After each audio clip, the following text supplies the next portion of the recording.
Hi friends, எல்லாருக்கும் இரவு வணக்கம். இன்றைக்கி ஒர்க்கு பார்த்திங்கன்னா கொஞ்சம் ஹெவியாகவே இருந்தது. இப்போ தான் டெய்லரிங் ஒர்க்கு முடிஞ்சது. பசங்களுமே ஈவினிங் 6 மணிக்கு ஸ்கூல் விட்டு வீட்டுக்கு வந்துட்டாங்க. அதோட நானுமே டெய்லரிங் ஒர்க்கை ஸ்டாப் பண்ணிட்டு அப்புறமா துணி துவைச்சு 3 நாள் ஆயிடுச்சு. இன்றைக்கும் துவைக்கலை அப்படின்னா தொடர்ந்து 4 துணியை துவைக்க முடியாது. ஏன்னா கையில் தான் வாஷ் பண்ணணும், வாஷிங் மிஷின் கிடையாது. இன்றைக்கி காலையிலே பார்த்திங்கன்னா என்னோடய ட்ரெஸ் எல்லாம் நான் துவைச்சி காய வச்சு எடுத்து வச்சுட்டு இன்னைக்கு ஈவினிங் பார்த்தீங்கன்னா ஃபஸ்ட்டு என் பையனோட ட்ரெஸ்ஸை தான் நான் ஊற வச்சுட்ருக்கேன். பொண்ணோட ட்ரெஸ்ஸை நாளைக்கு தான் துவைக்கணும். இந்த மாதிரி தாங்க தொடர்ந்து அர்ஜென்ட் ஒர்க்கு இருந்தது அப்படின்னா 2-3 நாள் துவைக்க முடியாமல் போயிடும். அப்போ துணி பார்த்தீங்கன்னா சேர்ந்து போயிடும்.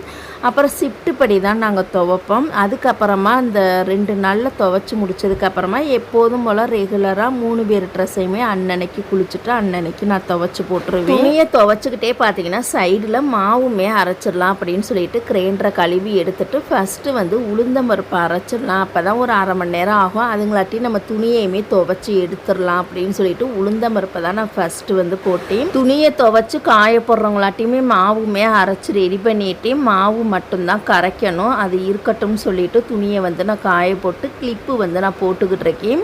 கொஞ்சம் பாத்திரம் வேற கழுவாமல் இருக்குது. மொத்தமாக டின்னர் வேலையை முடிச்சுட்டு மொத்தமாக கழுவி போட்டுடலாம். அப்போ தான் நாளைக்கு காலையில் சமைக்கிறதுக்கு கொஞ்சம் ஈஸியாக இருக்கும். மாவு கரைக்கிறதுக்கு அளவான சட்டி என்கிட்ட இல்லை. கொஞ்சம் பெரிய பாத்திரத்தில் தான் நான் மாவு கரைச்சிக்கிட்டு இருக்கேன். சைடில் பார்த்தீங்கன்னா 2 சம்படம் நான் எடுத்து வச்சுருக்கேன். ஒன்று சின்ன சைஸு, இன்னொன்று பெரிய சைஸு. ரெண்டுலேயுமே பார்த்தீங்கன்னா பாதி மாவு தான் நான் ஊற்ற போகிறேன். நிறையா முக்கால்வாசி வரைக்கும் ஊற்றிட்டோம்னா பொங்கி கீழே வடிஞ்சிரும். அதனால் இதில் பாதி மாவு அதில் பாதி மாவு, ஒரு சம்படத்தை ஃப்ரிட்ஜில் வச்சுருவேன். இன்னொரு சம்படத்தை நாளைக்கு காலையில் ஊற்றுறதுக்கு நான் தனியாக எடுத்து வச்சுருவேன். அதுக்கப்புறமா கிரைண்டரு, அப்புறம் அந்த மாவு கரைச்ச அந்த பாத்திரம் எல்லாத்தையுமே கொண்டுட்டு போய் நான் பாத்திரம் தேய்க்கிற இடத்துல நான் போட்டுட்டேன்.